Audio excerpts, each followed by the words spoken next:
This time on Bone Revivals, we put the Hoodrich Crew Cab together in 1 month to get it ready for Hot Rod Power Tour 2024. You would really think that after doing this the first time, that the general basis and consensus of building a square body Chevy in a few short months and then road tripping it 2,000 to 3,000 miles would kind of be frowned upon, but well, that's just what we do here. So, you know, that's what we're gonna do again, I guess. Yeah, genius. One of these days I'll learn. It will not be today, though. Hey, I'm Robert. You're watching Bone Revivals.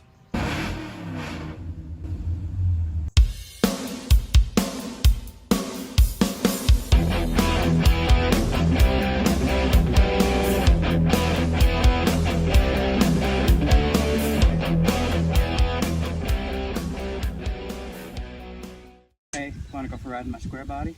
Yeah.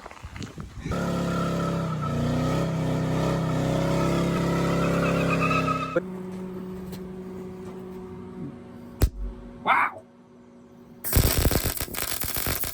After a lot of beating, banging, cutting, grinding, stripping bolts, busting like my knuckles a million times. Yeah, bed bolts are out. So she should be, you know. Oh yeah. Well, third day out here with the crew cab. Wish I would have got a video of it for you last night, but the camera battery died. Awesome. But hey, the box is off. You know, it's funny. They say that the definition of insanity is doing the same thing over and over again, expecting a different result each time.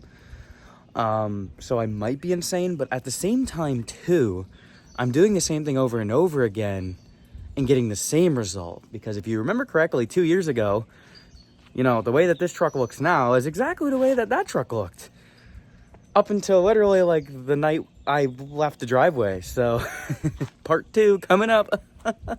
And I guess while we're here, we're gonna wash the frame down too. And I guess we're gonna also paint this frame as well.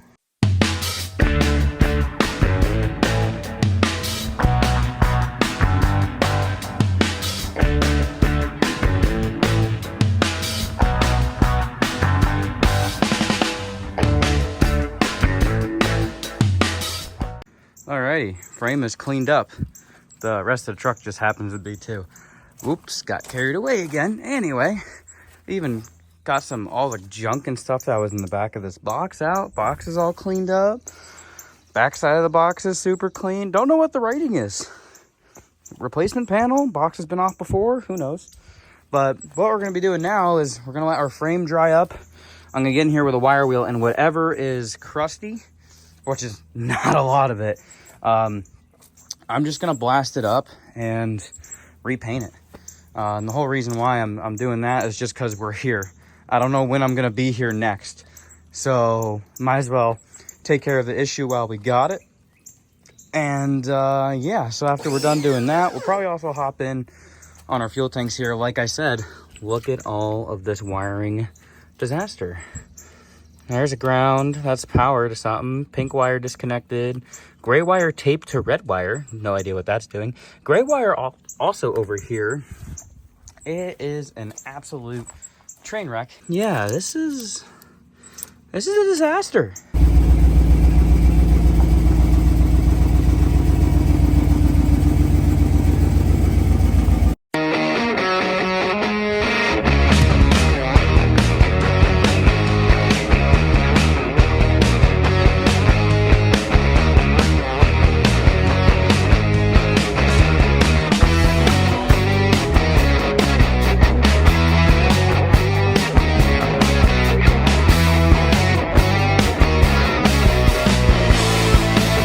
So once upon a time, someone undercoated this frame, and I'll be honest with you boys, it's gorgeous.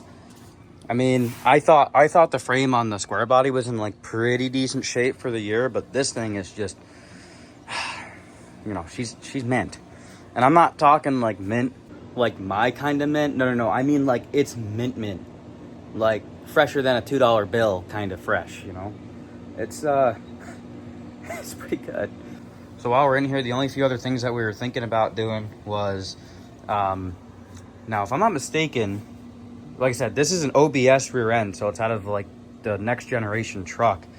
Someone decided to put this rear in it for whatever reason. Maybe the old one blew up and this is what they had, or whatever. I'm not sure what the game plan was there, but the pinion angle is off. And when we're talking pinion angle, basically we're talking about how your diff's angled. So, you know, you got your axle here, right?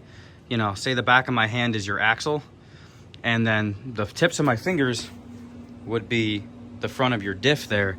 Basically, if you don't have that angle right, say it's too high or too low, when the drive shaft comes in to meet that, and then obviously with this being a crew cab truck, it has the center extended drive shaft. So it's got that center bearing there. And basically, if it's not tipped right, you'll get a vibration, which this truck has.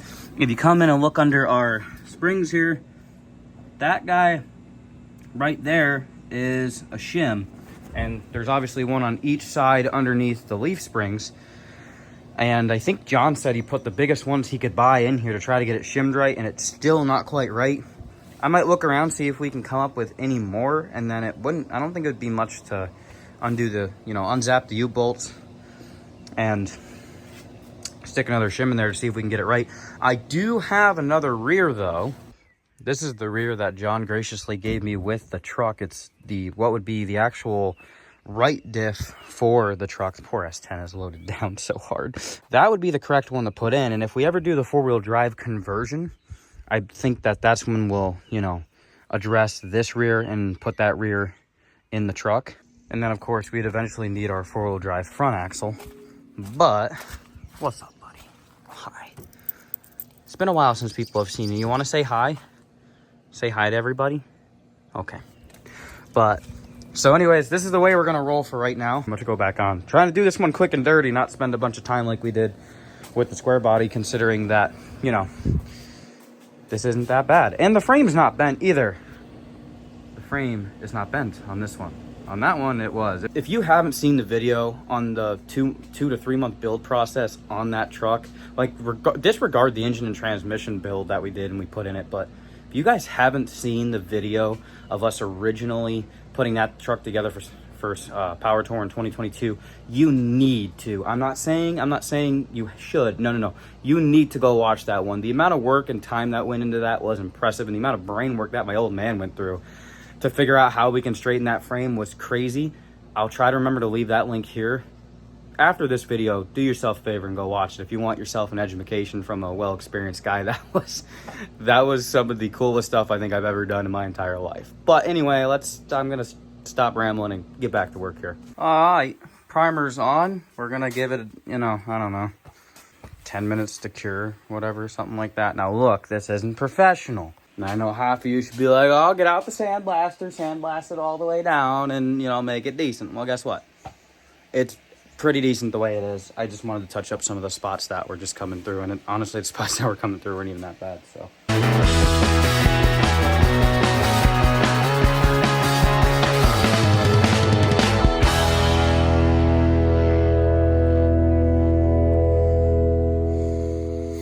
Well, that's restored right there, buddy. I tell you what. 30 grand OBO. I know what I got. No low balls. Jeez, man. But truthfully, it actually looks, I mean, we're gonna have to wait till it fully dries, and I might go over it and just touch up some stuff that I missed, because I know it's hard. I got some spots inside the frame rail that I gotta do up. However, besides that, it looks pretty mint. I kind of want to rip the cab and the front clip off and do them too. Yeah, no. Didn't get it on video for you. However, our new shocks are on with Ranchos, I believe they're called. It was on Rock Auto, and I was kind of pricing them around, and honestly, the red and white really just sold it for me. So, and then they even sent stickers too. So when you're just back here looking at the truck, you can just kind of squint through and see them.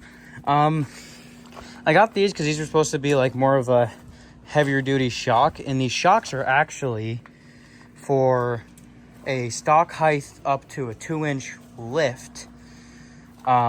I was looking at it, and I know that they said that if I wanted to, there was ones that were like a 2 to 2.5 to 4-inch lift, and obviously they wouldn't work well with the truck because it's not lifted. But I figured in the future, if this truck ever did get lifted, I don't want it to be big. And the whole reason why is because Well, the whole reason why I would get lifted to begin with is to make it a 4-wheel drive truck, which I don't necessarily have to lift it, but a little cute 2-inch lift, like suspension lift, would probably make this thing look pretty good and just make it a little taller. But that's only if we 4-wheel drive swap it, and that's nowhere in the future, like near future plans. But, you know, we have the shocks that if we do it, they're good to go. So shocks are on. We can check that one off the list. All right, so we're under the crew cab looking at our Turbo 400 here. Definitely looks like it's leaking around the pan. The pan was off before, and as you can see, it was RTV'd to seal it. When you got what you got, boys, you gotta put her back together, but it's leaking, I think, from the front corner of the pan on this side. But we're also in here, our speedometer doesn't work. That's our cable that runs up to the actual gauge cluster inside the truck, and there's a little gear inside the trans there, and that's basically what spins that cable. Okay. Have our gear here, clearly not stripped. And I just chucked the drill up on the speedometer cable, and I'll throw that clip up now.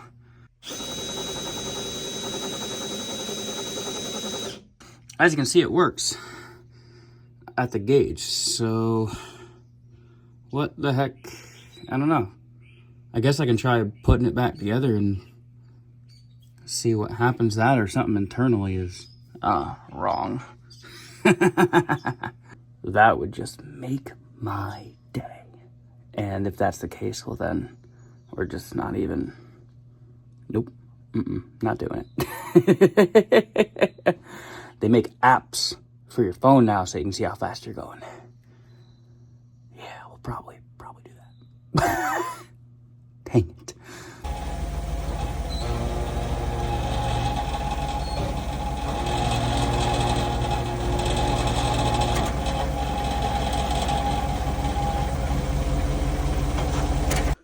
All right, hopping around for the 60th millionth time, and we're up here. We're going to be doing our wheel bearings. And I said since we got the truck, there was noise coming from the driver's side front. Yeah, that's wheel bearing. Oh, I hope it's not totally wrecked. It's going to be totally wrecked, isn't it? Probably. Awesome. Thanks for the words of encouragement. Can't wait to see what's destroyed. Let's pull it apart. Well, there'd be. I don't know if you can fully see it or not, but there's a lot. She was wiped out. That's all bearing material. And yeah, probably if we would have just let it ride, it probably would have fully came apart and left us, you know, like stranded in like Tennessee, which actually that's not a bad thing. Would you have liked to have been stranded in Tennessee? I wouldn't say no. Wouldn't say no? We'll just sell everything and move down there. Bet. But yeah, so we'll throw some new bearings in, and hopefully the front end at that point will be good. I checked the ball joints and everything else a while ago. Re-greased the whole, greased the whole front end, besides the wheel bearings. So besides that, you know, throw new wheel bearings in her, and she should be mant. All right, we got the passenger side one off too, and the inner bearing was ugly. So, and of course, I ordered everything, and I thought I had all the right stuff from Rock Auto, but I ordered the wrong inner and outer bearings, so now I have to reorder new ones. Yay me. But looking at our races and stuff, I ended up pulling 2 of them out.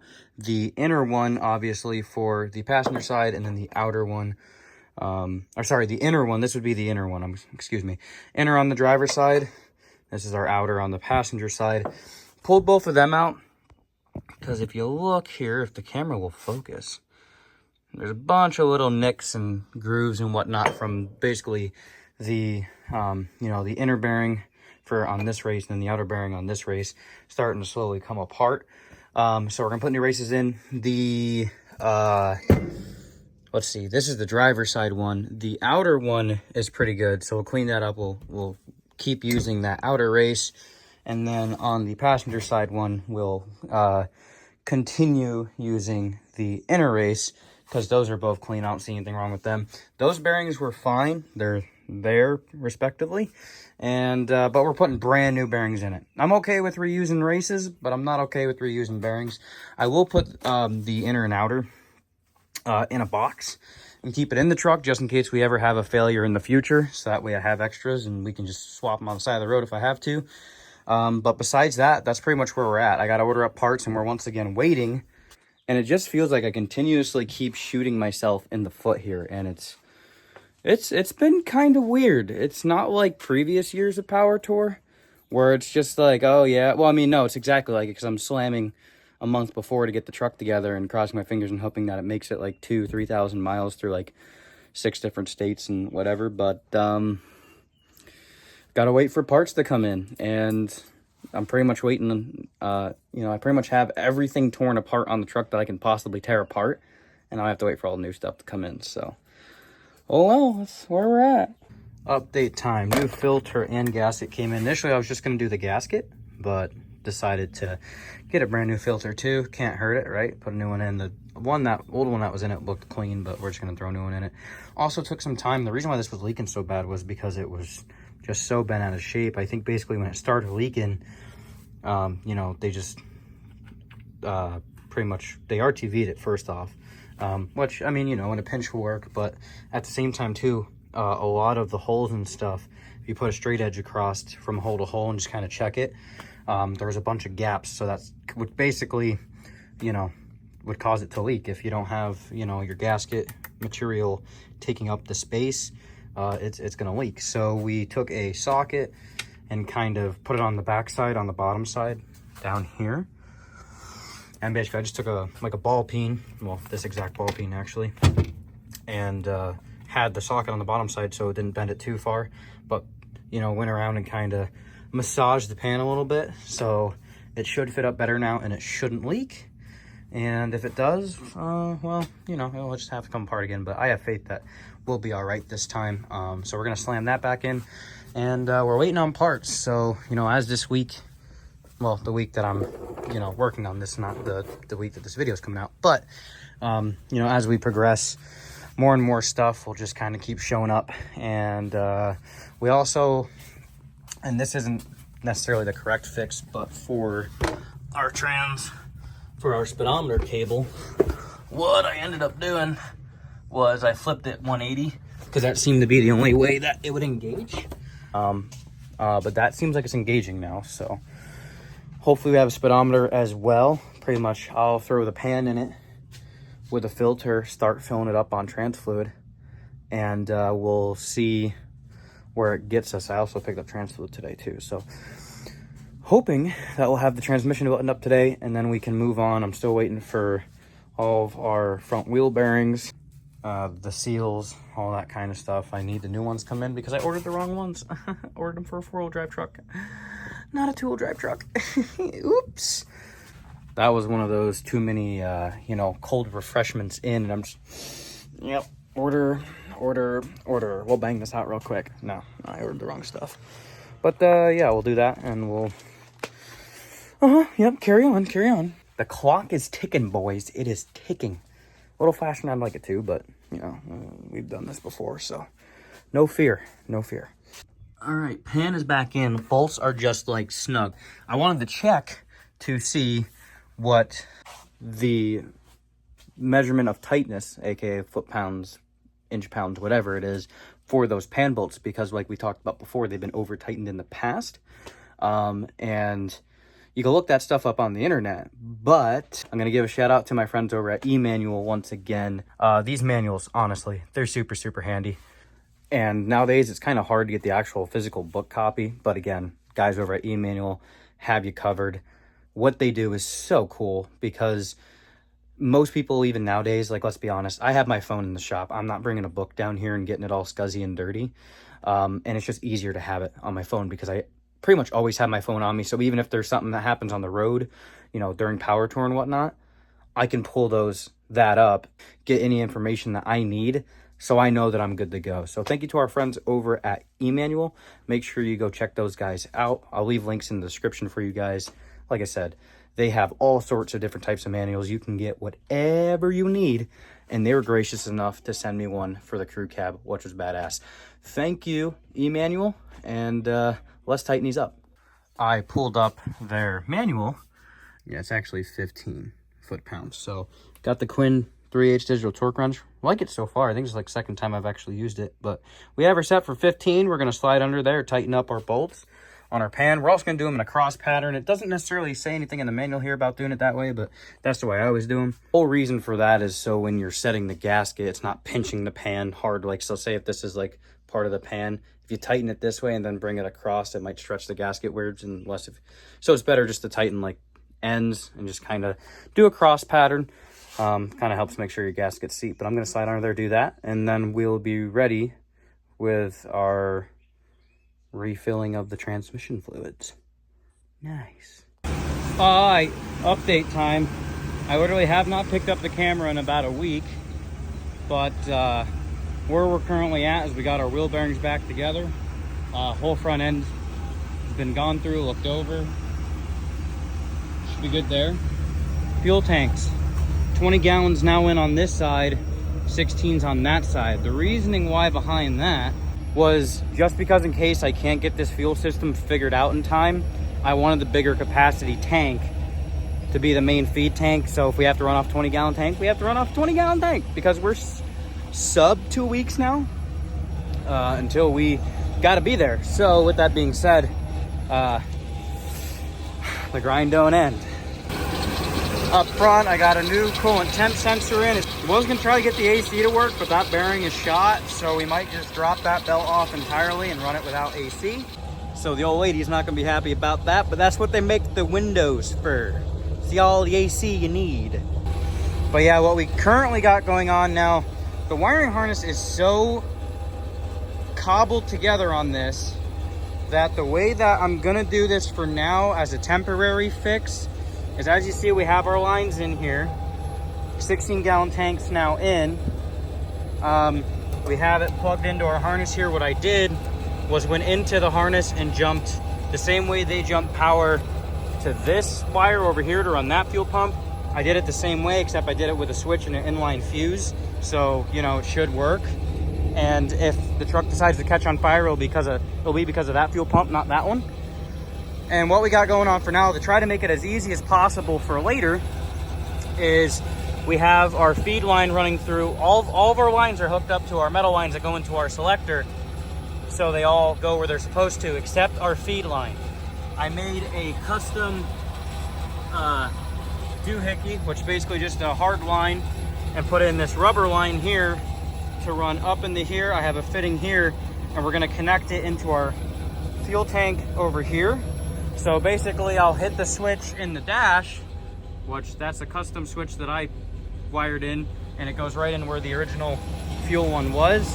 So when I flip that switch on the dash, it's gonna feed fuel from this tank through this line into our fuel sender over here. So I can fill this tank while the truck's running. Now I know that's not correct. I know that's not the way it's supposed to be. However, it will get us by for what we needed to do. The only thing I want to do now is get the fuel tank gauge in the cluster working. So we have a few options to do that. So hopefully by the end of the week here, we'll be getting ready to throw the box back on and pretty much start buttoning up a few other miscellaneous odds and ends. I'm letting it warm up now to check our trans level. We got that leak, from what I could tell from firing it up and letting it run in the garage here, figured out. But I have her running up, getting her up to full temp so we can check our level. And if the transmission level is good, I'm gonna keep, you know, moving it around in different spots, making sure that, you know, she's still not leaking. And if it don't leak, we should be good. So that fixes a lot of the issues that this truck had, which makes me more comfortable. Honestly, the big ones, wheel bearings and fuel tank, those were really the big things that I wanted to get out of the way, and we knocked out a bunch of other stuff that I've been meaning to do. And like I said, I've owned the truck for 6 months now, and you know, life gets in the way, but she's coming together slowly. A lot of work to do. Well, let's keep going. Well, just took her for a test drive down the road and back quick, just to make sure that, you know, transmission was doing transmission things. Double check the fluid level, we're good. Wanted to listen to the wheel bearing noise, which there is now none. But why didn't you guys remind me that I had the cab lights mocked up on the roof? I hit the brakes and I just see cab light. Dang it! Forgot about those. Anyway, I get to go walk down the road now, see if I can find the one still missing cab light, but progress. With a little bit of stupidity mixed right in there. Perfect. Good news, everybody. A, I got some exercise. It's good to get your steps in. And also, found my cab light. That was the old ADHD kicking in of, hey, let's just go do this real quick. And not remembering that I put my cab lights up there so I could, you know, see how they fit and, you know, potentially think about maybe getting them installed before we left because, you know, cab lights look awesome. And, all right, back to your regularly scheduled program.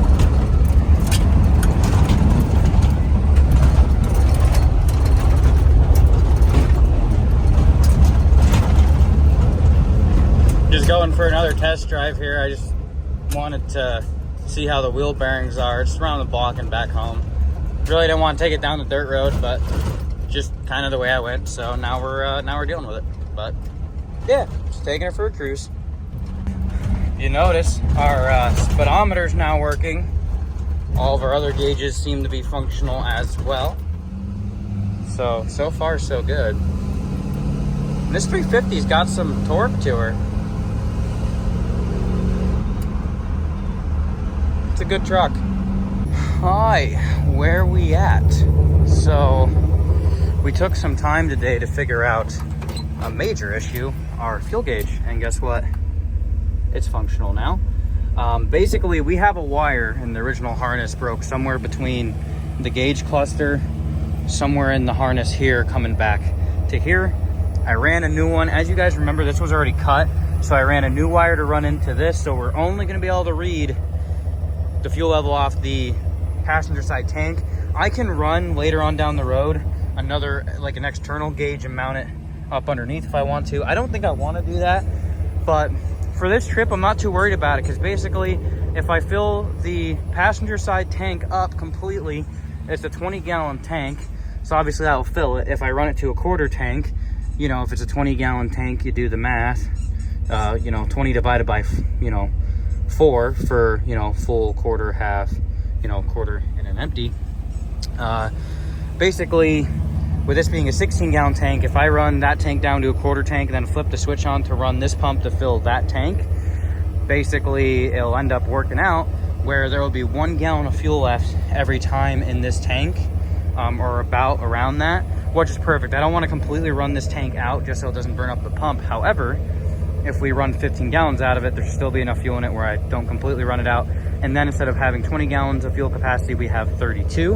And I'm hoping this thing gets good fuel mileage. If this thing can get, you know, the 15 to 16 miles per gallon it, you know, would get every once in a blue moon, but we can make it consistent, it'll be a really good trip. So getting pretty excited. The next thing at this point is to get the box back on, and we're kind of really coming to the point where we're starting to wrap up this whole deal. A bunch of other small stuff that I like to get to. If I don't get a chance to get to it before we leave, oh well, not a big deal. But fuel systems work, front end is good, box is going back on. The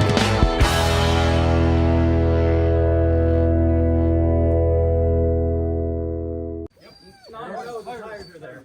The tires are touching each other. Wait, everyone's You gotta go up over the tires, boys. Up over the tires. probably a little bit to your side, Ron. Yeah, Where are we going?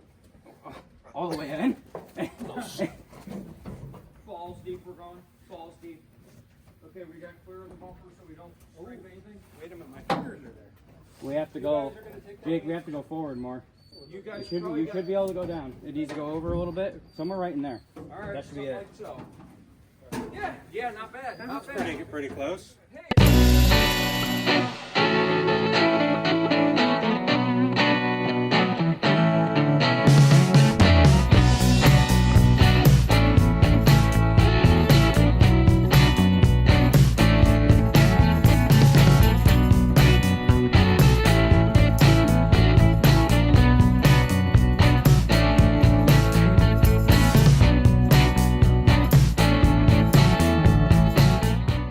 Well, that's going to do it for this video. The crew cab, you know, not perfect, but she's good enough. And it was good to, within the past month or so, just put a lot of work and hours into trying to get some stuff, not everything straightened out, but a lot of the big things that this truck needed, you know, kind of solidify it as reliable, knock on wood.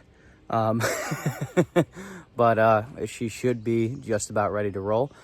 With that also being said, I want to announce to you guys that we will not be doing every single day of the tour. So we're not doing the long hauler this year. We will be there for the first day in Bowling Green, the second day in Nashville, and then the last day in Indy. Me and Kira just decided that we wanted to make it more of a vacation for us, simply because, you know, we deserve a vacation. So we'll be there for 3 out of the 5 days, and we will definitely be taking you guys along for that journey with us. So thank you guys so much for watching. Remember to get out in the shop and start wrenching on your projects. If you ever have interest in going on Power Tour, guys, you only live once. Put your vehicle together and go for it. All right, that's the best advice I can give you. Yeah, well, we might have some issues along the way. Who knows? It might be perfect. But either way, you don't get this opportunity again if you keep letting time go by. So get out in the garage, start wrenching on your projects, make your dreams happen. We'll see you next time here on Boner Revivals. Thank you so much for watching.